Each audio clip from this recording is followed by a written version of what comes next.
Hello friends, यहाँ पे बोला जा रहा है इस from benefits and registration process पूरा देखिए एंड सीखिए। 137 करोड़ की आबादी वाला हमारा भारत दुनिया का दूसरा सबसे बड़ा जनसंख्या वाला देश है।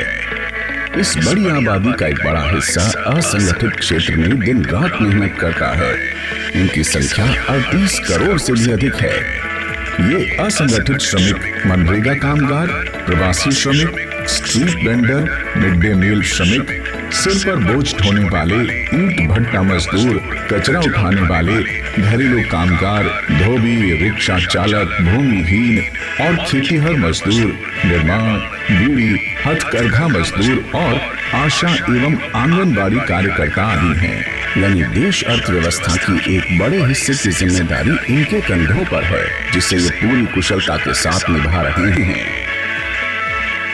हमें इस बात का गर्व है कि हम एक आर्थिक महाशक्ति बनने जा रहे हैं और इस मकाम को हासिल करने में इनका बहुत बड़ा योगदान है। इनके इस योगदान को देखते हुए सरकार असंगठित क्षेत्र में काम करने वाले श्रमिकों का एक डेटाबेस बना रही है। श्रम और रोजगार मंत्रालय ने NIC की मदद से एक राष्ट्रीय पोर्टल के जरिए इस डेटाबेस को एकीकृत करने का बीड़ा उठाया है। इस पोर्टल पर असंगठित क्षेत्र के श्रमिकों का रजिस्ट्रेशन किया जा रहा है और उन्हें ई-श्रम कार्ड दिया जा रहा है। इसके लिए श्रम और रोजगार मंत्रालय एवं CSC के बीच एक समझौता हुआ है, जिसके तहत CSC इस डेटाबेस को समृद्ध बनाने में मदद करेगी। CSC के 4 लाख से भी ज्यादा सेंटर्स पूरे देश की डिजिटल डिवाइड की खाई को कम कर रहे हैं। भारत सरकार के कई तरह की सेवाओं को आप BLE जनता तक पहुंचाने में अपना महत्वपूर्ण योगदान दे रहे हैं।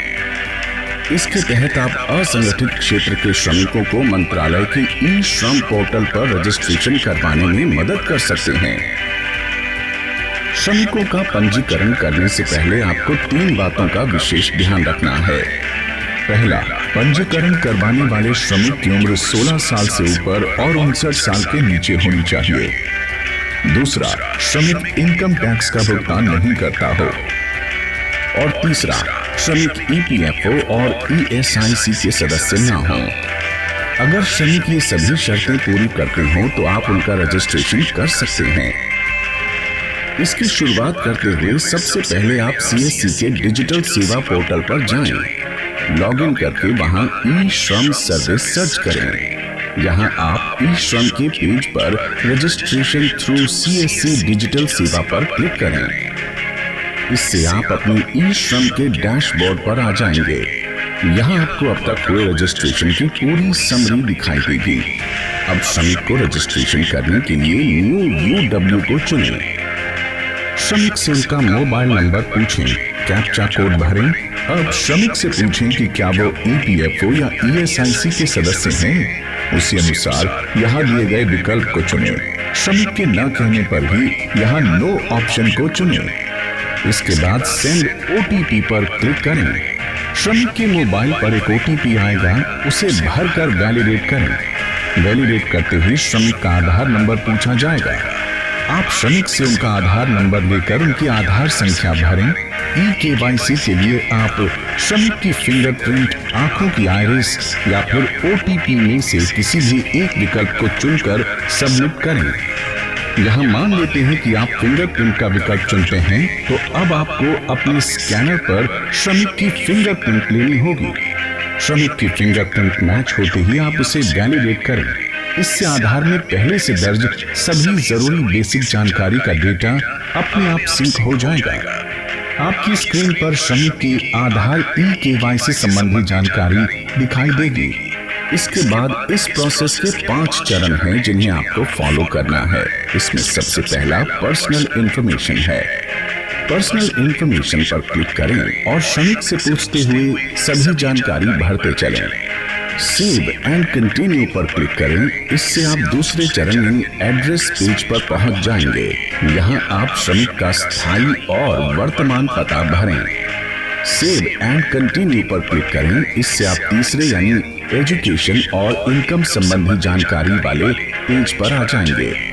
यहाँ आप श्रमिक की शैक्षणिक योग्यता और मासिक आय का विवरण श्रमिक से पूछकर भरें। यहाँ आपको श्रमिक की शैक्षणिक सर्टिफिकेट और इनकम सर्टिफिकेट लगाना जरूरी नहीं है। सेव एंड कंटिन्यू पर क्लिक करें। अब आप चौथे चरण यानी ऑक्यूपेशन मतलब श्रमिक के पेशा और स्किल वाले पेज पर आ जाएंगे। यहाँ श्रमिक का पेशा और उनकी वार्षिक अनुभव की जानकारी उनसे पूछकर भरें और सेव एंड कंटिन्यू पर क्लिक करें। अब आपके सामने 5वां और अंतिम स्टेप बैंक अकाउंट डिटेल्स आ जाएगा। इसमें ये पोर्टल श्रमिक के उस बैंक अकाउंट को अपने आप ऑनलाइन वेरीफाई कर लेगा जिससे श्रमिक का आधार नंबर जुड़ा हुआ है। इसका मतलब अगर श्रमिक के आधार के साथ बैंक अकाउंट जुड़ा हुआ है तो आपको उनसे बैंक अकाउंट विवरण लेने की आवश्यकता नहीं है। यहाँ सेव और कंटिन्यू पर क्लिक करते ही आपको ये पोर्टल प्रीव्यू प्रोफाइल या सेल्फ डिक्लेरेशन के अंतिम पड़ाव पर ले जाएगा। यहाँ अब तक भरी गई सभी जानकारी आपको एक ही पेज पर दिखाई देगी जिसे आप एक अंतिम बार देख सकते हैं। फाइनल सबमिट करने से ठीक पहले आपको श्रमिक से अंतिम सहमति लेनी है, जिसका मतलब ये होगा कि श्रमिक द्वारा दी जा रही सभी जानकारियां और विवरण सही हैं। अगर ये सभी जानकारी सही है तो आप फाइनल सबमिट पर क्लिक करें। इसे करते ही श्रमिक के मोबाइल पर एक OTP आएगा। आप श्रमिक से इस OTP को लेकर भरें। इसका मतलब श्रमिक ने इस पूरी प्रक्रिया के लिए अपनी सहमति स्वयं दी है। सबमिट करते ही स्क्रीन पर असंगठित श्रमिक का ई-श्रम कार्ड चमक उठेगा। आप इस ई-श्रम कार्ड की प्रिंट निकालकर तत्काल श्रमिक को दे दें। इस ई-श्रम कार्ड पर श्रमिक का नाम, उनके पिता का नाम, श्रमिक की जन्म तिथि, जेंडर, व्यवसाय, वर्तमान पता, मोबाइल नंबर और 12 अंकों का खास ई-श्रम नंबर दिखाई देगा। इस पूरी प्रक्रिया में आप श्रमिक संबंधी जानकारी सावधानी पूर्वक भरें। डेटा की एंट्री करने के दौरान किसी भी प्रकार की जल्दबाजी या लापरवाही न करें। आप श्रमिक को ये जरूर बताएं कि ये पूरी सुविधा और ई-श्रम कार्ड एकदम मुफ्त है। साथ ही इस ई-श्रम कार्ड के साथ श्रमिक को 1 साल तक के लिए PM सुरक्षा बीमा योजना का लाभ बिना किसी अतिरिक्त खर्च के मिलेगा।